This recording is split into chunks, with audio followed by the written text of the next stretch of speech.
Hello, everybody, and welcome to the Bella Connections podcast. I'm your host, Michelle, and here today with Andrew Murdoch. He is an absolute badass with all things YouTube, especially in the financial space. I'm really grateful to have met him through an amazing community of referral networks and just people, and have heard great feedback from all of his work. So, super excited to have Andrew here. Thanks for being with us and talking about YouTube today.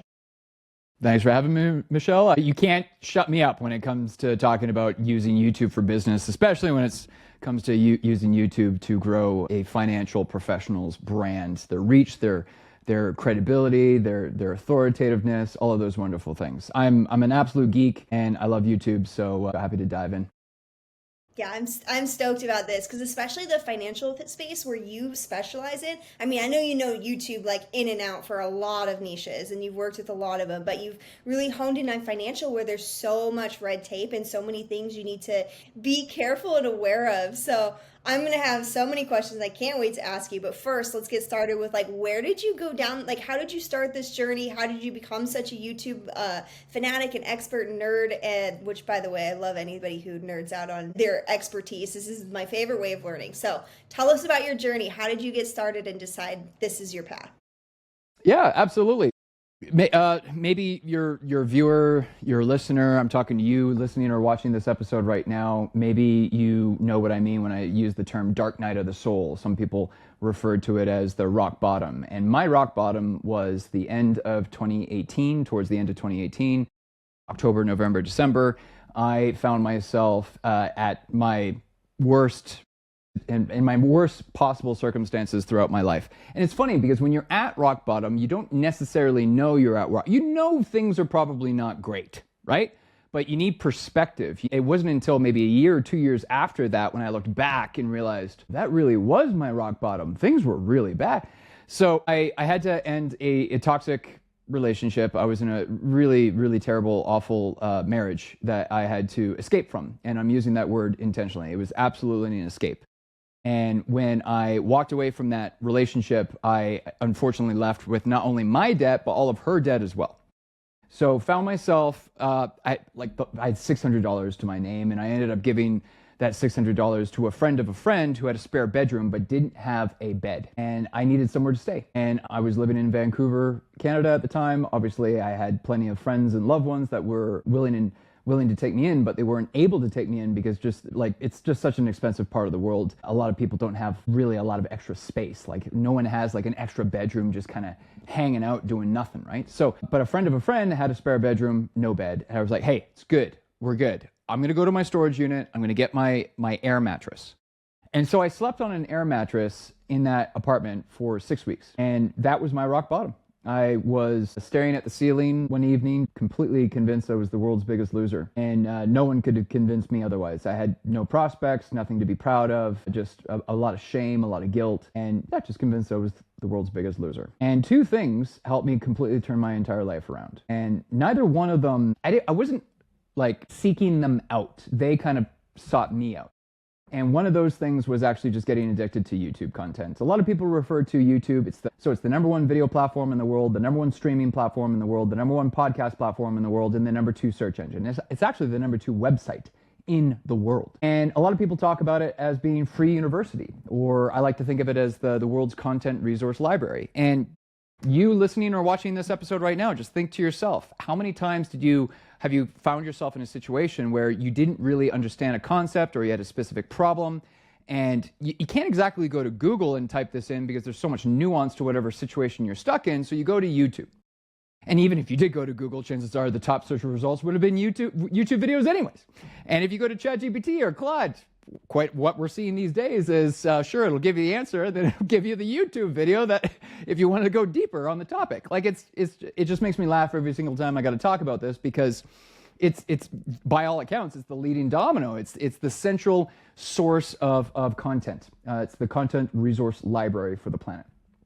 And so I found myself in a situation where I didn't have 2 pennies that I could rub together, but thankfully, for many, many years now, even before 2018, we live in a world where oftentimes these successful entrepreneurs, these successful online entrepreneurs who are further ahead in life, they hit the record button. And I couldn't afford to pay any of these people. I couldn't afford to buy any of their books, but I could watch their free YouTube videos. And because of how YouTube is set up, they were still being compensated, and fairly, might I add, because every single time I watched another one of their videos, they got more views, they got more watch time, they got more subscribers, they got more accolades, they got more credibility, authority. When YouTube saw my search and watch history, they were able to find other people very similar to me to serve that person's content too. Success breeds success on that platform. And it's only because I got obsessed with very specific YouTube channels and very specific YouTube videos. And in some cases, I actually binge watched the same video over and over and over again, because it took that level of commitment and time to help me fix the most critical areas of my life. I had to get my health and fitness back on track. I had to get my finances back on track. But most importantly, I had to fix this. I had to fix my mindset, because I wasn't speaking very kindly to myself in those days. And it wasn't until I started binge watching some of these very successful online entrepreneurs, I was able to essentially rewire my brain. Michelle, you've heard of the term, you're the average of the 5 people you spend most of your time with, right? Oh, yeah. Yeah, it's cliche to say that, but just because it's cliche doesn't mean it's any less true. Now, here's the challenge that a lot of people, they don't really think of it this way. I mean, I think of it this way now because looking back, I can tell you this is exactly what happened to me. I wasn't the type of person back then that a successful person would want to spend time with. And I didn't have the capital, the resources. I didn't have the means to pay these successful people to spend time with them. So when you're in that scenario, when you're struggling, what's the easiest way you can fix that 5 people you spend most of your time with? Well, you can single out certain successful people that you admire, that you look up to, that you appreciate, that you respect. Maybe someone who's further along in your life than you are.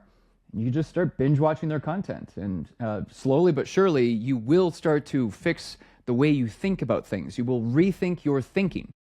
And it wasn't until I started challenging my own belief system when I was able to finally get myself out of a giant mess. Probably a little bit more detail than you were hoping for there, but I'm passionate about sharing my worst moments, because someone listening or watching to this episode right now is potentially experiencing their worst moment. Absolutely, and to use that resourcefulness and that network of knowledge that's been built up by so many people at so many different levels, I think is the best way to put your next step forward. Like, a lot of people take that victim mentality, because you're kind of talking about mindset here, and a lot of these conversations always come down to mindset. Is like, if you get stuck in victim mentality and like the shaming and the guilt and the hurtful mindset to yourself and anger to yourself or others, anything that brings you down, it really affects your business, your life, your career, your health. It affects everything. It affects every aspect. Coming down to the mindset of things, and just understanding not to take the victim approach, and actually using the resources you have, the free resources you have, to support yourself in creating something new. So how did you choose to dive into supporting others and developing their channels from this place? Like, what were you seeing in those videos that you were like, man, I can really replicate this for the financial space and help them out? Like, how did you kind of dive into that a little more? Yeah, really great question, because the transition is probably a bit weird if you're coming across me for the first time or hearing about this for the first time. So in the first couple of years, I actually got into digital marketing, much like a lot of people do, through social media, and through a series of events where I was responsible for building multiple YouTube channels at one point for various businesses, not financial education specifically, but various businesses.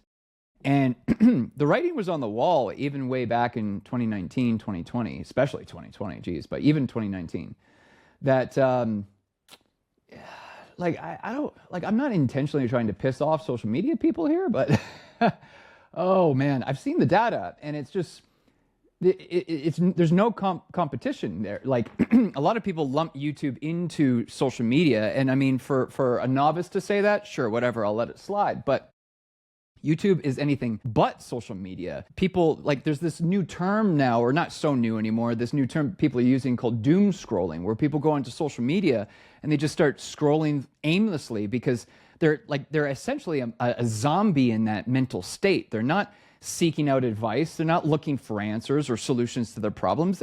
They're bored, or they're on the toilet, or they're doing whatever they're doing and they're trying to kill time. Or maybe they're annoyed with their spouse or their child and they're just trying to calm down a little bit, right? So you go into social media and you waste some time, right? What we know because we have access to the data is that sure, people can do that on YouTube, but typically that's more like YouTube Shorts. Now, I would say YouTube Shorts would be the equivalent of social media. Whereas the typical long form format, I mean, when you're spending a long period of time with the content creator because you are receiving value from that content creator, you're going to actually, hopefully, be inspired and motivated to make better decisions in your life.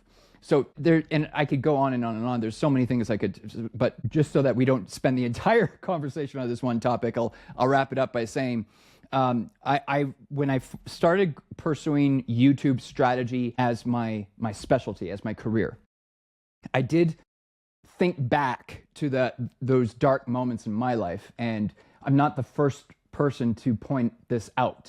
Financial education, financial literacy oftentimes is the foundation that impacts every other aspect of your life. It doesn't matter the topic, health and wellness, relationships. Hell, if you just want to be able to contribute to good causes that you're passionate about, it's a lot easier for you to make your life and the lives of your loved ones more comfortable, safer, more healthy, if you have money. It's the fact of life. So when I really started looking at my own life and looking at myself in the mirror and asking those tough questions, I asked myself, could I make the world a better place with a YouTube channel? Absolutely I could. In fact, I'm building a few right now. However, I could make the world exponentially better if I hone in on one specific industry that has an outsized influence on the lifestyles of their clients. And so that's when I focused on financial education. And there's a lot of finfluencers out there who are not licensed, registered financial experts, but still create really valuable financial content. Now, it's a pros and cons situation. They actually do have less credibility because they don't have official training, and they can absolutely get themselves into deep water if they start going a certain direction when it comes in the content creation space. Whereas the licensed, registered professionals, again, pros and cons, they have immediate credibility and authority because they've received formal education on the topic. However, because they're kind of handcuffed by certain compliance and regulation rules, there's just certain things that they cannot speak about that a finfluencer could. So when I realized if I can help a licensed, registered financial expert improve their marketing so that they can get their content in front of that many more people, I have an outsized influence of making the world a vastly better place than it is today. And nothing against the finfluencers. I'd be happy to work with them. It's just I'm specializing in working with financial advisors, wealth planners, the people that have actually taken exams and tests to prove that they know what they're doing. And it's because a long time ago, when I first started getting interested in investing, I had an experience with a financial advisor who did a terrible job, and I lost so much money. And I thought, and the only reason why I worked with that gentleman was because my friend's dad recommended him to me. It was a referral. But that was many, many years ago, and YouTube was still in its infancy.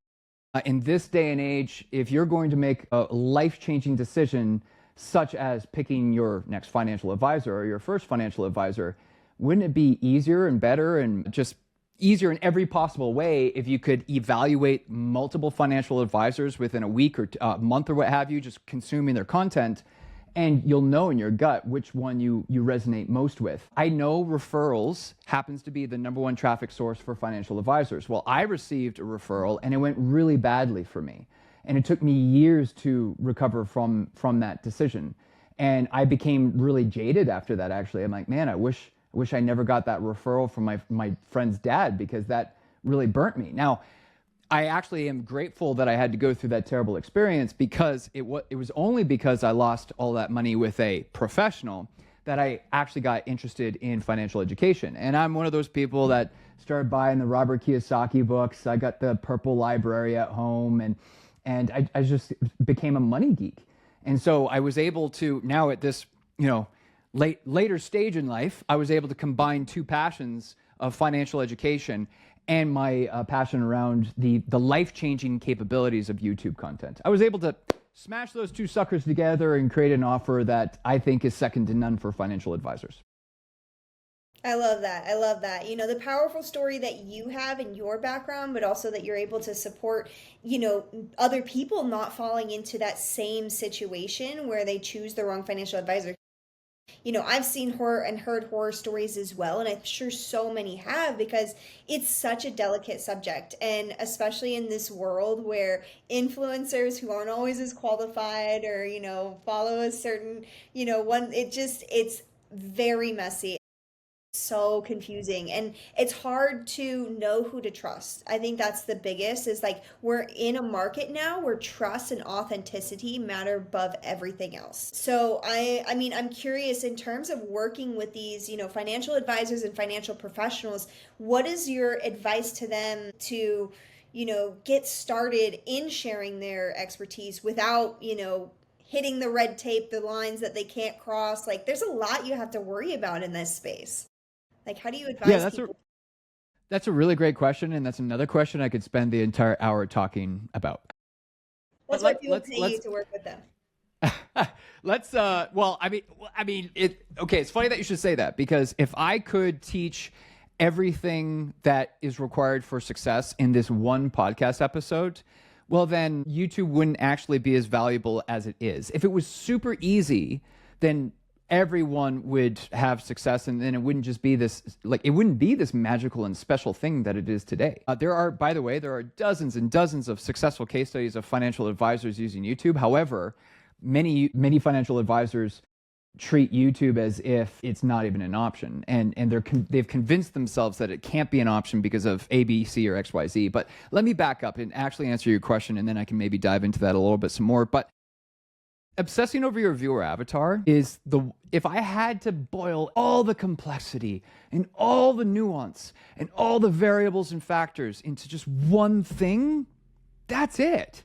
And I think a lot of people realize, a lot of people, including financial advisors, understand the value of creating content. I mean, if you want to establish yourself as a credible authority with reach and influence, I don't know how you can do that without including YouTube into your marketing program, because of everything that I've already said. Number one video platform, number one podcast platform, number one streaming platform, number two website in the world. So let me put it to you this way. You are not going to make less money by telling more people what you do. Like, we could end the episode right now. Like, you listening or watching this right now, you just need to burn that one thing into your skull. True or false? Is it going to be easier to grow your business if more people know about your thing? True. It's like you can't get a bigger bullhorn than YouTube. You just can't. It doesn't exist. I mean, YouTube marketing is hard. I'm not one of those YouTube gurus or consultants or strategists. They're like, oh, you're gonna go viral overnight. No, that's all bullshit. If you have any marketer that's making crazy claims like that, you didn't find a shortcut. You found risk.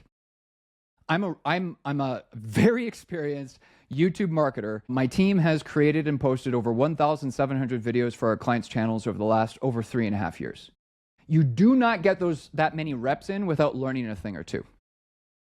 And I can tell you, the one thing that makes all of the impact is obsessing over your viewer. So what you need to do is look at your buyer, and this is applicable for financial advisors or anyone else who might be listening or watching to this episode right now. You want to define who your buyer avatar is. If you're in business, you better have a really good definition of your buyer avatar. And then if we're creating, like, I'm a visual learner, so let's say that buyer avatar is represented by the size of like a quarter.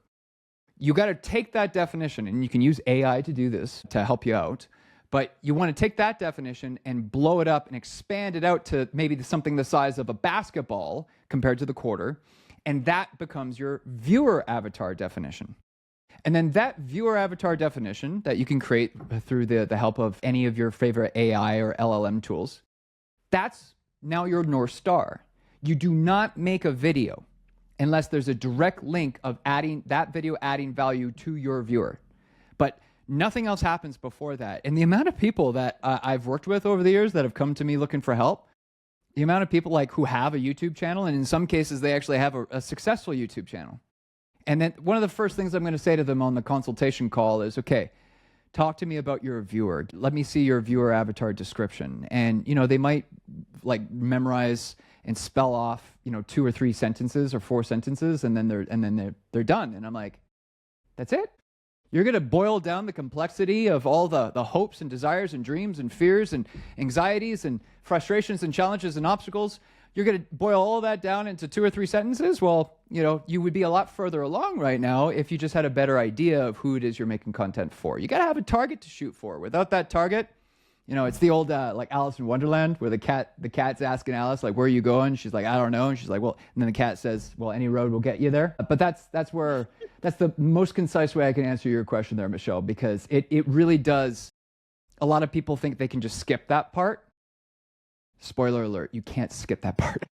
No, across the board in marketing, like that is so important to know who, your audience is and the details of them, what their pain points are, what they're excited about, what they're looking forward to, what they're trying to achieve, all these little pieces that go into your audience and your avatar. But on top of that, it's also going to generate ideas for you of what content you can create that's more specific to what they actually need and what they're looking for. And it's going to grab the hooks. It's a full on piece of the marketing that's so essential. And I really like how you're really driving in, especially to me too, is that YouTube isn't just another social media channel. It is the number 2 website. It's the one of the top search results around for anything. Like I get, anytime you search for anything, you're always getting YouTube recommendations. So that's the best place to be putting your knowledge base. And it is so easy. I mean, it's scary at first. It's a mindset trick to get yourself on camera. But once you get over that little hump of being a fear of being seen or whatever it is that holds you back from it, you're actually able to reach the people that you're trying to impact and support and help. So as long as you're coming from a place where you're actually sharing knowledge that's helpful, I think that it's if you're looking at it like that and not like, oh, I'm just out there talking, nobody's going to care. No, you're sharing information that's actually helpful to the people that you're trying to help. So I really love the way that you're phrasing and approaching and viewing this and supporting people in, being able to create all this for them and help more people through that. And I'm curious, like in terms of your strategy, I know that this is going to be a complex one and you dive deep on strategy with people. But I'm going to ask for just, bigger picture view. What are 3 of the top signals that YouTube's algorithm uses to decide what videos to promote and how can we optimize what we're creating for people? Yeah. Okay. Yeah. Another great one. Thank you. We're getting super tactical now too, which I love because we started at a 67,000 foot view and now we're going to zoom in. So this is very much after completing what we just discussed, after you've defined who your viewer avatar is, and now it's time to actually start thinking about the content that you're going to start creating. Your time is valuable. Your time is finite. You only have so much time and resources accessible to devote to marketing in general. But it's a very simple 3-step process to succeed on YouTube. It's not complicated. It's not overwhelming. It's actually quite simple. Incredibly difficult to execute.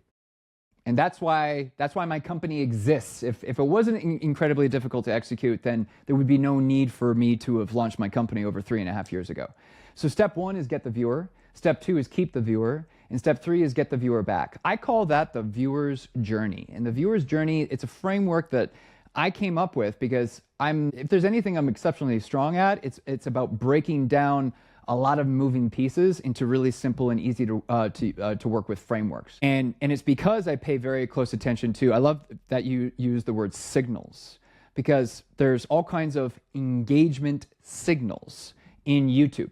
And not all engagement signals are treated equally. They're weighted differently. The YouTube algorithms do not look at all those engagement signals and look at them equally. I'm sure you have gone to a YouTube video before, and within 5 seconds, the content creator has given you a list of homework. Hey, smash that like button, click the thumbs up button, hit the subscribe button, comment below, share the video with a friend, click the bell icon. No, you're asking me to do 12 things before you've given me any value at all? Are you insane? And a lot of people make that mistake because they might be a relatively new content creator and they just see so many other YouTubers do that, so they start doing it, and then they wonder why nobody watches their videos.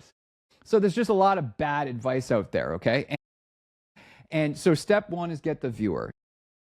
If we can't get the viewer, then why are you hitting the record button? Why are you taking all the time away from your business, from your family, from your friends, to create content, because what we're doing right now is creating content. You're taking time away from your business. I'm taking time away from my business because we see value in what we're doing right now, right? Because we know we help people. If you can't get crystal clear on how you're going to attract a viewer in the first place, then everything else that we're about to talk about is a complete waste of time, period. And I'm not a fan of wasting time. Most entrepreneurs aren't. We're normally very, like things are never happening fast enough for us. Am I right? Yeah. Everything's happening too slow.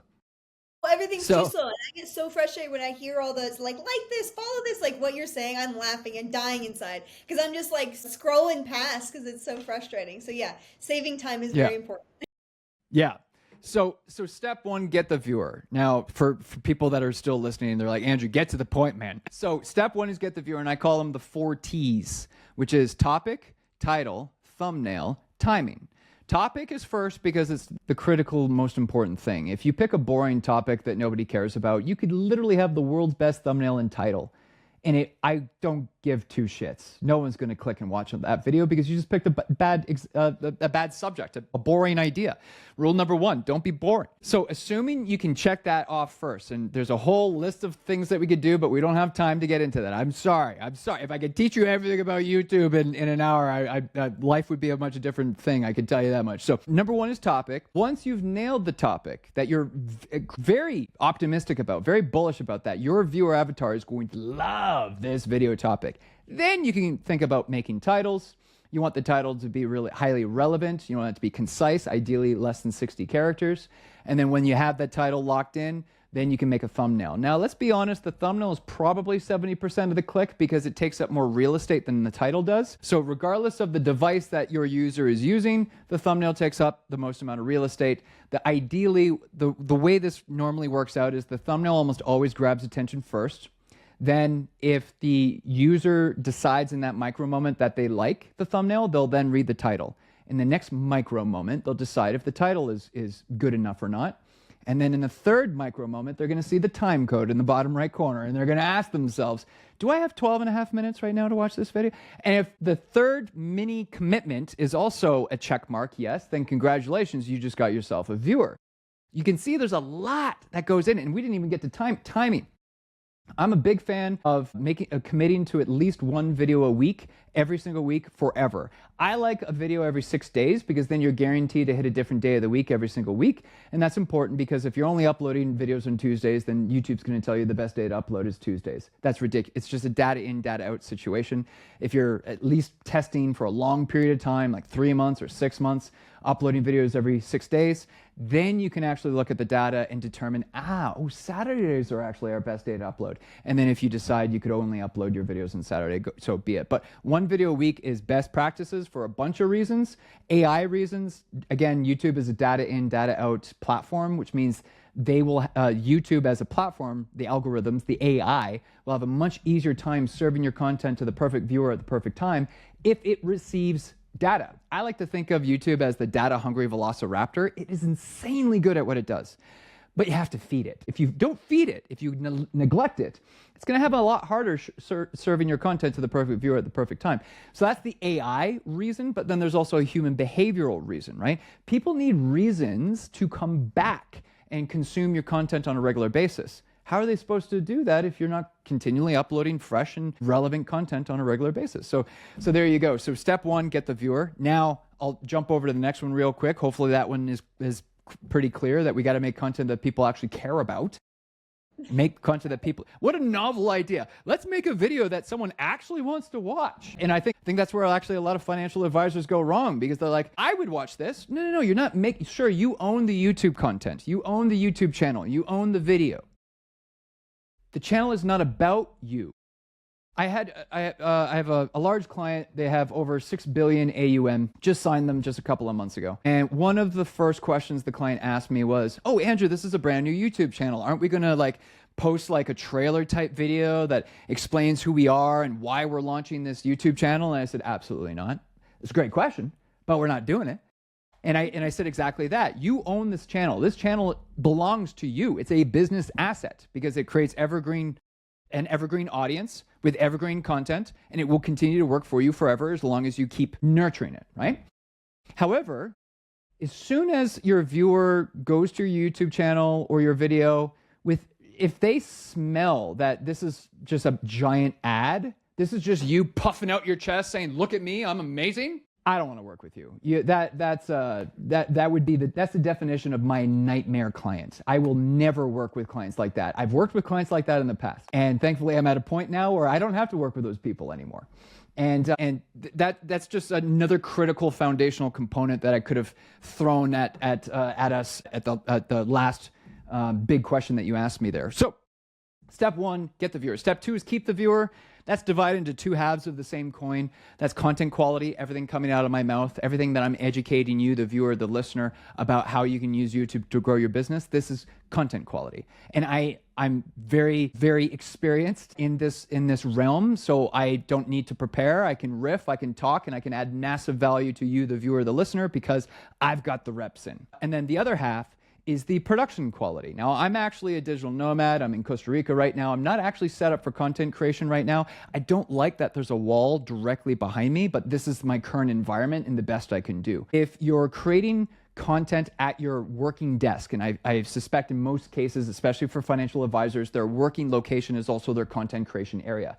That's your easy button. You want to send everything up because the production quality aspect, this half of the same coin, is how well the viewer can see and hear you. So it's a very simple list, priority list. So if you listening or watching to this right now, this is a writer downer. So definitely make some notes. If you're not driving or doing something important right now, this is what you want to write down.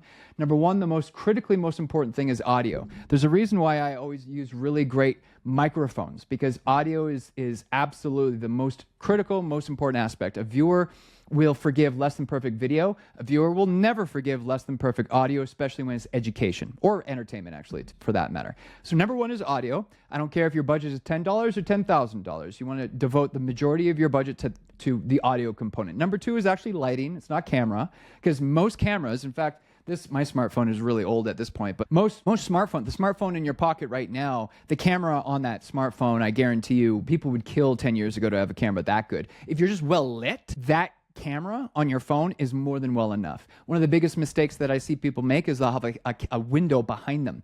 I have a giant window off to my left-hand side here, so that's why this side of my face, that you can see the shadow of my face. That's another reason why I set up here. Again, I don't like the wall behind me, but I needed to optimize for lighting before I optimize for background. So now number three is finally camera. If you have the budget, springing for a DSLR or mirrorless camera, you can't go wrong. I'm using the DJI Pocket 3 right now because it's got a 1-inch sensor, which kicks butt against any cell phone camera. It just collects a lot more color and a lot more light than any cell phone camera does. And it's tight. It's a tiny unit, so I can travel the world and I don't have to worry about lugging this huge DSLR or mirrorless camera with me. And then number four would be the background. I actually typically advise that the content creator has a lot of space behind them. Like I can touch this wall right behind me right now, so that if you have a lot of space behind you, and assuming you have a decent camera with a nice lens, now the camera is focused on you and there's going to be a nice blur effect with your background. The reason why I like that is called depth of field. It's because it mimics how the human eye works in real life. So when you're teaching someone financial education, anything that we can do that humanizes you, anything that we can do so that the viewer almost imagines that you are their financial advisor before they even speak with you, that's anything we can do to help the viewer imagine that. That's always going to bode well for us when it comes to conversions. And because that depth of field, that blur out effect, mimics how the human eye works in real life, now it becomes more like more of a authentic conversation. And then number five and final, stability, just tripods, making sure you have tripods for all your production equipment so that you don't have to set everything up every single time you want to make content. That's a terrible idea. You want the easy button. You want everything set up for content creation so that when the mood strikes or when all of a sudden this amazing idea, I'm like, oh geez, this is a great video. I should create this video. Then you can just sit down, hit the record button, and you're off to the races. And then step three, so step one, let's recap here. Step one is get the viewer. Step two is keep the viewer all the way until the very end of the video. What's step three? Step one is definitely the most important step. I actually think step three is the second most important step. Not that step two isn't important. It's just as important, but step three, I think, is the step that most people screw up. Get the viewer back. Again, two options here. There's two halves of the same coin. The first half would be you want to encourage the viewer to keep watching. The last thing you want to do at the end of a YouTube video is say, hey, thanks for watching. Because when you say thanks for watching, the viewer hears something completely different. The viewer hears, I can leave now. The value's over. The video's over. He's got nothing left for me. So anything you say after thanks for watching, you're essentially talking to yourself now. No one's still paying attention to this video anymore. So you want to make the ending of the video another hook. You want to make it a CTA. You want to say, hey, now that you understand ABC, whatever the value you just shared was, hey, now that you understand ABC, watch this video next because XYZ. And then you want to give them a specific reason. And they should be logically chained together. I like to think of it as daisy chaining your videos together. So there's never an ending. You're just re-hooking the viewer again. And so that's one half. You want to do it that way because if you're able to convert a first-time viewer into a repeat returning loyal viewer, well, then YouTube is much more likely to serve your content to the perfect viewer at the perfect time because it's already proven that you can give the viewer a positive, satisfied experience. That's all YouTube cares about at the end of the day. And if you can't provide satisfaction to the viewer, then YouTube has no reason to share your content. So then the other half would be whether you're a financial advisor or a professional and entrepreneur, you're ultimately growing a business and you're looking to attract the right people. You always want to tell the end prospect what the next step is. Never assume they know what to do next. So that in this situation, the next step is, hey, watch this next because, and download my free guide below. Find the link below or schedule a free consultation below. You want to capture that viewer's name and email address. You want to grow your email list with your YouTube channel. So because I truly believe the two most valuable assets to any professional is a YouTube channel for visibility, discoverability, authoritativeness, credibility, reach, influence, all of those amazing things. And then you need an email list to nurture. You want to nurture those leads. You want to be able to develop a relationship with them and you own that list, right? And then you're more likely going to be able to convert the email subscribers into a client because now they're watching your videos, they're opening your emails, hopefully, reading your emails, hopefully, and then they're much more likely to convert into jumping onto a call with you. So there you have it. Step 1, get the viewer. Step 2, keep the viewer. Step 3, get the viewer back. If you can successfully execute that formula, and lots of people do every day, then you're going to grow a very successful YouTube channel. I love that. I love that. Oh my gosh. I was actually taking notes while you were talking. I'm like, I need these. I know that this is going to generate notes for us, but these are like super helpful. So we'll make sure that you guys have that list of critically important. I'm probably going to ask you some, basics on like, what audio and stuff like that you'd recommend in cameras and stuff. So I might have you help us link a few things there later. But I want to make sure everybody has that because it is super important. And especially like the getting the viewer, but also, obviously keeping them there and everything, and then coming back. So there's something that's been talked about a lot lately, especially with AI, is that it's becoming harder and harder to get the customer, get the viewer, get them. And it is so much more, it's so important for you to focus on also keeping them. And so I think what you talked about, not just keeping them, but getting them to come back. So getting them to come back and keeping them, kind of really, really, really important there. High quality content, the way that you were telling them to, make sure there's a CTA and all that, we're in a space where it's just information overload right now and people need a little bit more streamlined, like this is who I follow and I trust this person. So I really appreciate your approach there and how you set that up. And I imagine, for your clients and people who aren't marketers, like this is mind-blowingly amazing to bring this to them and support them and bring this, financial support out to more people. So yeah, I mean, with that, I'm curious, how do you have, you shared a lot about the titles, the thumbnails, and a lot of these pieces. Do you have any channels that you like recommend people follow or look at as like really good examples and really terrible examples? I guess we probably shouldn't call people out on this. Yeah, I don't want to give you any terrible examples. I have terrible examples. I will not be singling those people out. No, that's more of a private conversation. But yeah, I like as soon as you asked me the question, before you even finished asking me the question, I knew exactly who I was going to recommend. So I mean, if you're looking to learn about YouTube on YouTube, There are a handful of people that I do recommend. Ironically, I don't yet have a YouTube channel that teaches YouTube because 92% of financial advisors, my target market, they spend most of their time on LinkedIn, which, by the way, I think is a big mistake.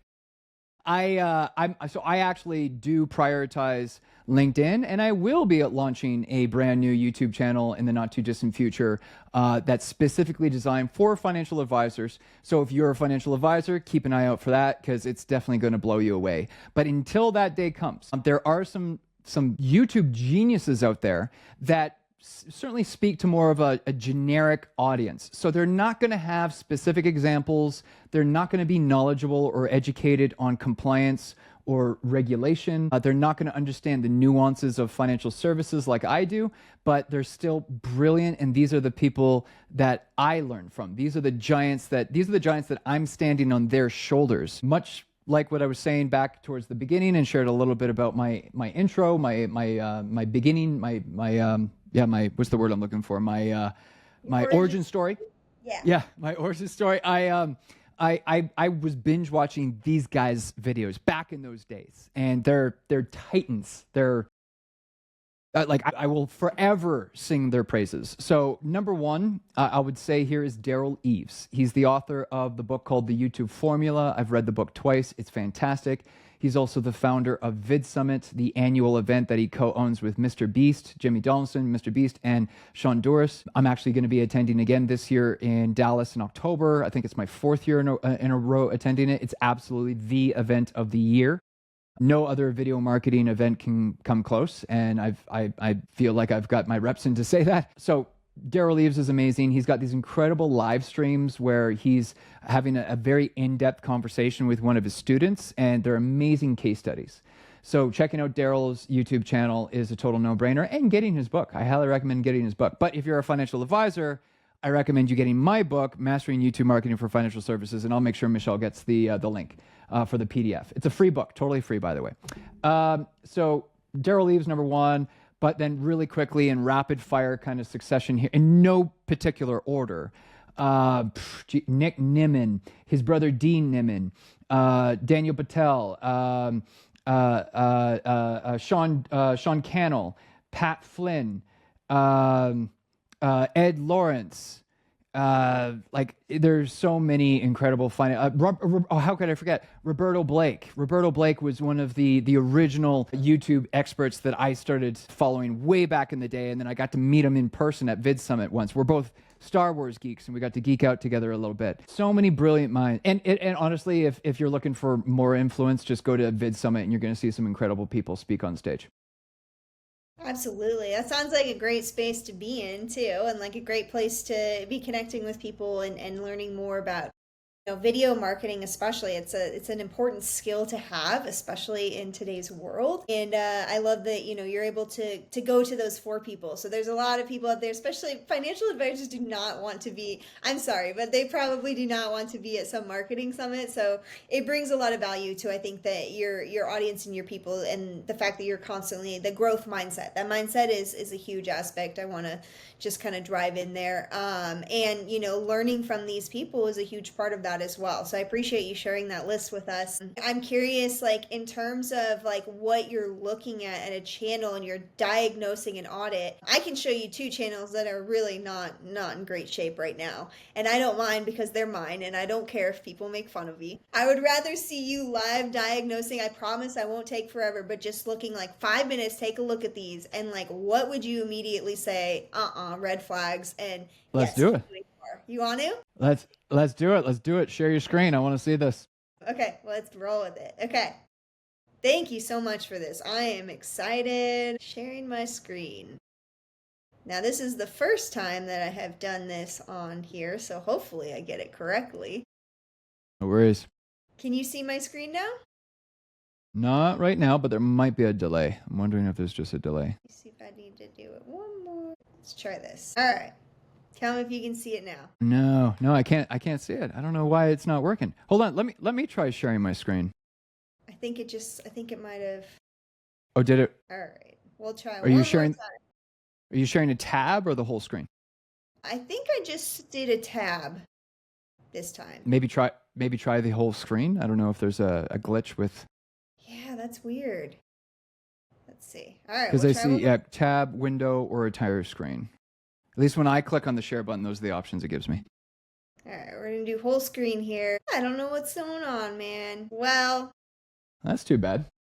That's too bad. That's a bummer, guys, because this would have been pretty sweet. But all good. Aside from that, so what are some things?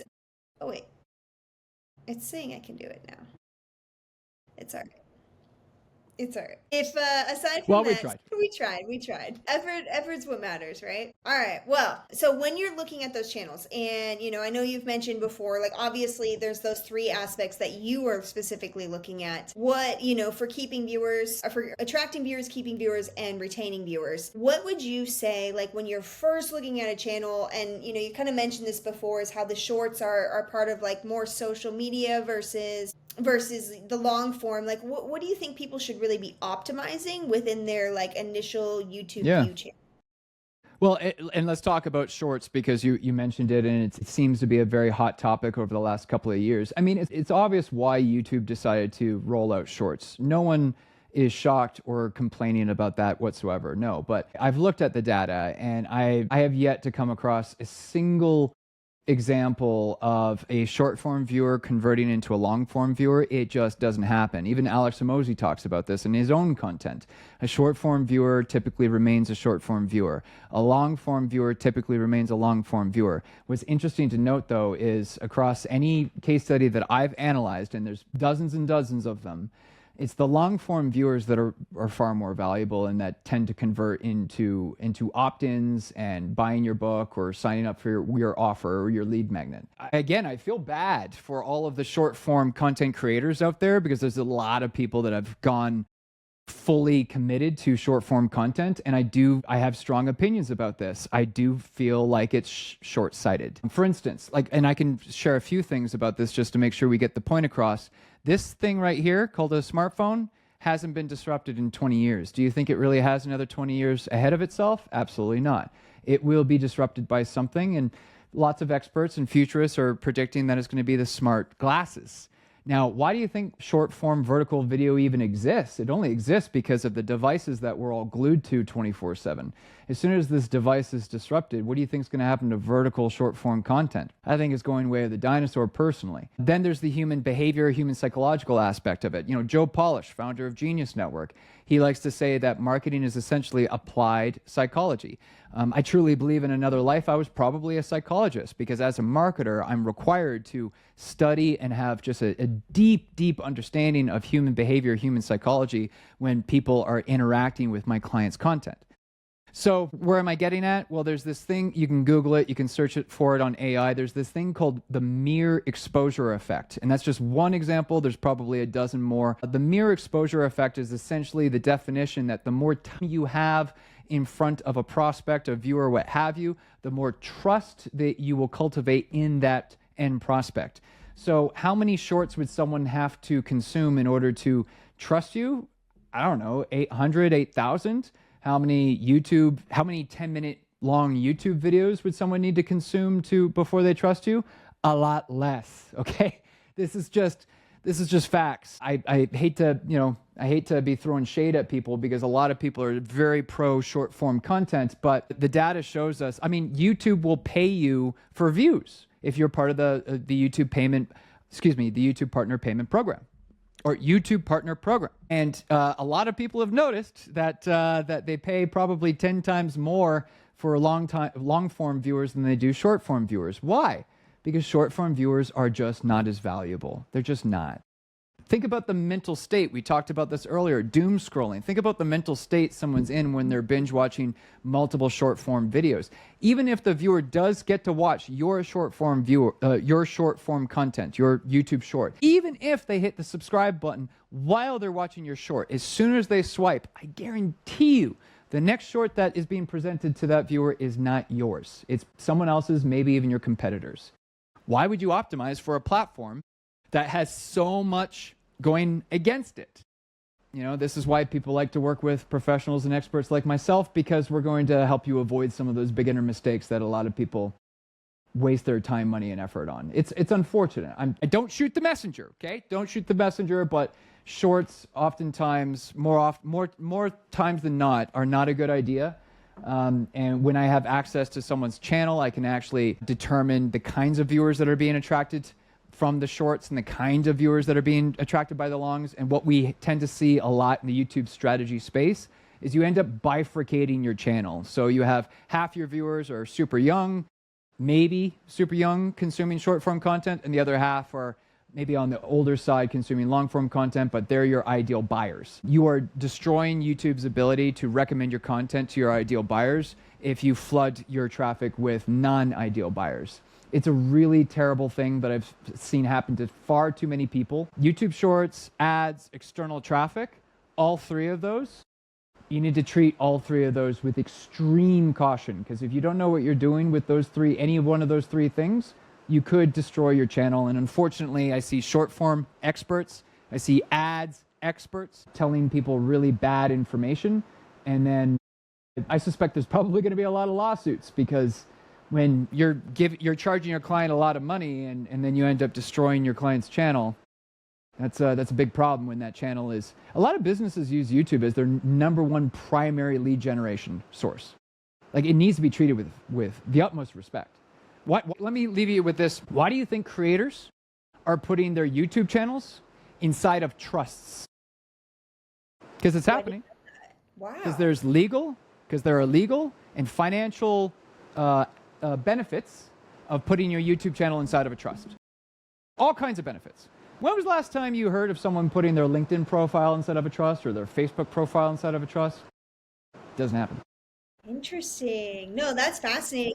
I didn't even think about that because, I mean, it really is like, a lot of people will talk about, lead gen through different channels. There's so many channels that they can utilize, but YouTube is one that you have more control over versus, where if you're spending a ton of money on ads or something like that, you kind of get inundated with that cost of it. And then the quick changes and things like that, where YouTube is like a long-term trust building. It's a long-term brand play, as well as, lead gen that's super supportive and, engaging and nurturing your customers too. So I see how it's super valuable. And there's so many little, I have a million questions still. And I have really appreciated everything you've shared already. So I'm like, this could go on, and I can see where people really could use your help, especially, from the financial space where they want to focus on the numbers, they want to focus on their business and supporting their customers to the best of their ability. Working with somebody like you is a huge, huge asset to them. So I'm curious, this will be the last question I want to make sure to ask what are some common pitfalls and areas you see that are overlooked that people could really optimize and, I'm going to pick. There's a number of options I could take to answer this question, but let's actually pick one that's going to help the most people on our conversation here today. So this is my way to reward you, the viewer and listener that stuck around to listen to the very end. So you're going to get some good stuff. Thumbnails. Let's talk about thumbnails, because let me back up a little bit. Michelle, do you have like a guilty pleasure, or do you have anything that you give yourself permission to spend a lot of money on? Is there anything in your life? Just pick one. I am absolute travel nut. It's a little travel bit nut. Okay. extreme. What? Yeah. Give me a specific example of a travel that you like to splurge on yourself. Oh gosh, I just travel a lot, like about once a month at the moment, and I've got a huge. I just got back from Scotland or UK, and then I'm going to Thailand for a few weeks, or no, not just Thailand, all of Southeast Asia for a few weeks in November, and I've got several trips in between. It's just what I do. I took an astrophotography course in the summer, so I'm also picking up photography stuff, and yeah, I go all right. nuts. Okay, I'm gonna pick an example that is highly relevant to you and anyone who agrees with you that, hey, travel. So let's use an example, and let's talk about Airbnb. When you're looking, or even hotels, when you're looking at a hotel website or an Airbnb and you're evaluating your options on where you want to stay, where you want to invest your money to be your accommodations, you're looking for something that's probably safe, comfortable, quiet, or maybe right downtown, like amongst the action. I don't care what you're looking for, but you are looking for something. And you're putting a lot of your decision influence on those pictures. There's a reason why Airbnb hosts and hotels hire very expensive photographers with very high-end equipment, because they all drive a direct line between how great those photos are and how much revenue they're going to generate that month, that year, what have you. Another silly example would be, like, I'm not a bling bling kind of guy. This is an Oura ring. It's a health tracker. But like, I know people who love watches. Yeah, you too. I know people who love watches. And I think you can buy a Hublot watch for like $42,000. And if you ordered that watch and it came in a beat up, disgusting looking cardboard box, how would that make you feel? You wouldn't be too impressed. There are whole companies designed, all they do is packaging, because they understand that human beings, again, it always comes back to human psychology, human behavior. We like pretty things. Sorry, just like, do you want to know how the world actually is, or do you want to talk about what you think the world should be? Let's talk about how the world actually is. We're very vain creatures. We're a vain species. So that watch better come in a nice packaging. That Airbnb, that hotel better have amazing pictures. And your YouTube video better have a great thumbnail. And so to answer your question, clarity over cleverness. It's seriously one of the most critically important things I've ever memorized as a marketer, and I cannot count on 2 hands and 2 feet how many times I've had that lesson smack me upside the head, because whenever I forget that lesson, whenever I try to overcomplicate things because I'm trying to make something better, I've always paid the price. Always. There should be 2, maybe 3, definitely not more than 4 elements on top, incorporated inside of a thumbnail. Entertainers like Mr. Beast, for instance, total masters at video packaging. Financial advisors, business owners, entrepreneurs, professionals, doctors, you could learn a lot from entertainers who understand this human psychology. Ideally, it could be a simple 2-panel, it's called a 2-panel thumbnail, where in the middle of the thumbnail you just draw a vertical line, and you have something on the left that represents maybe the before and something on the right that represents the after.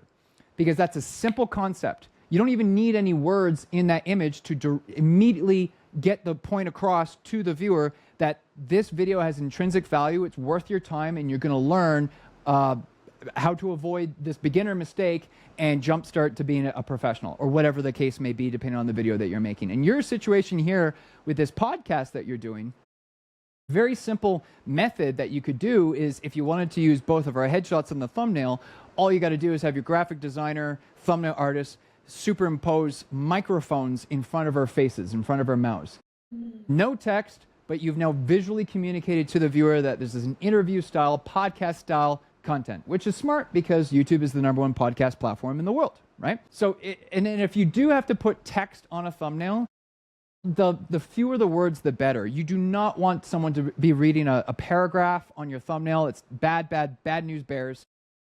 It's not the #1 device anymore. It was for many years. The #1 device is now the smart TV, but a very popular device is obviously the smartphone. And so if you have a lot of text on a thumbnail, you're going to have to reduce the size to the level where your viewers are not going to be able to read the text. And in a perfect world, you're going to be able to paint the picture of what the video is about without any words. That's actually an advanced move. If you're not as good, then you're probably going to lean back on putting some words on the thumbnail. But if you do put words on the thumbnail, don't say the exact same thing in the title, because now you're just wasting that valuable real estate. You have very little real estate to convince someone to click on your video and not somebody else's. So you want that thumbnail and that title to work together. And to give you kind of like a super advanced tip right now, again, to reward the people that are stuck with us, I actually really am a huge fan of this, because, again, 2-panel thumbnails, they just work. They just work. Another format that just works, the thumbnail should likely be a negative, because something that represents caution, beware, watch out for this, danger, something along those lines, caution tape, fire, an alarm light, something that's really warning, never again, something that's representing of danger. Why? Because as a species, we evolved for one thing and one thing alone: survival. So our brains are wired to always be on the lookout for danger. So that's what that thumbnail could represent. Now, how do we dial up the curiosity factor? We introduce some tension, some friction, because that dials up the curiosity. If we're using a negative thumbnail, pair that with a positive title. So now you're reassuring the viewer, like you got their attention, warning, with the thumbnail, and then you reassure the viewer, don't worry, I got you. Here's the answer. Here's the top 5 secrets that I wish I knew sooner. Whatever the case may be. Putting some serious intentionality into your video packaging, then hitting the record button, that's the hack that I wish more professionals, more business owners would come to realize. Because more times than I can count, the professional or the business owner is creating the content, and then they or someone on their team is uploading the content to YouTube, and then they're trying to hit that publish button, but then they realize, oh, we don't have a thumbnail. I'm just going to go quickly to Canva, and I'm going to whip this thing up in 7 seconds, and we're going to use that.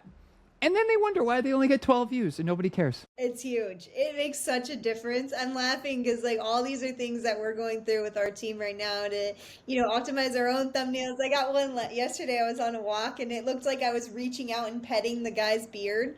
I'm like, guys, this is maybe not as much curiosity as I'm looking for, and I appreciate the effort, but it is super important. Those pieces, that's what people are saying the most. And like you said, the less wording and everything, and just having that curiosity base, but also the human nature of just attracting what you're trying to share, and knowing that you're helping people with this is, I think, incredibly valuable. I love that you have a book for this as well. I'm definitely going to check it out. You said it's Mastering YouTube Marketing for Financial Services, but I mean, based on your wealth of knowledge, I imagine there's plenty I can learn for my services as well. What's the best way for people to connect with you and also get access to this book for after this show?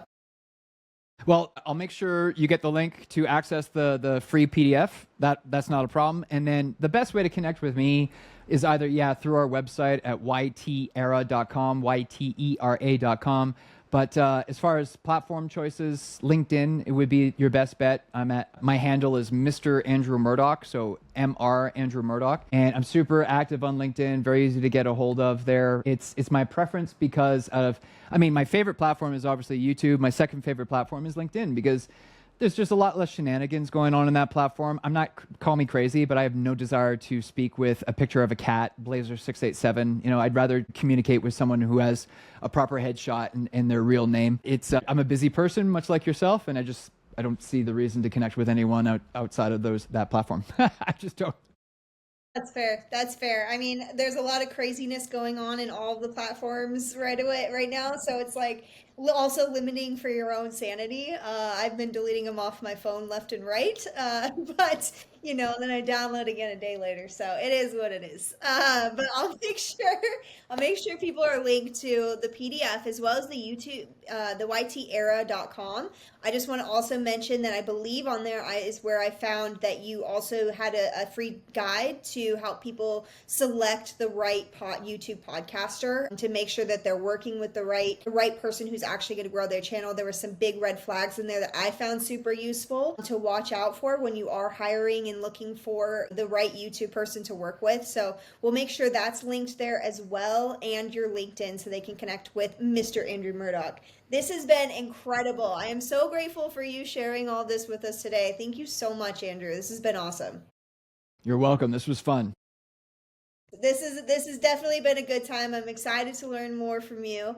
And I'm going to try your ending here. Let's give this a shout, okay? I would encourage everybody to, if you're interested in diving a little bit deeper, the mindset that Andrew spoke about several times, we had a really great conversation with Ty Cohen about this earlier, if you want to check out that one. And also the marketing side of things. We had a good conversation with Kyle Kocheka about this, also on the Bella Connections channel. So please check those out. And thank you so much, Andrew. This has been honestly a fabulous time. I'm really excited to connect more people with you and to see you scale. So thank you. Likewise. Thank you. Thanks for having me.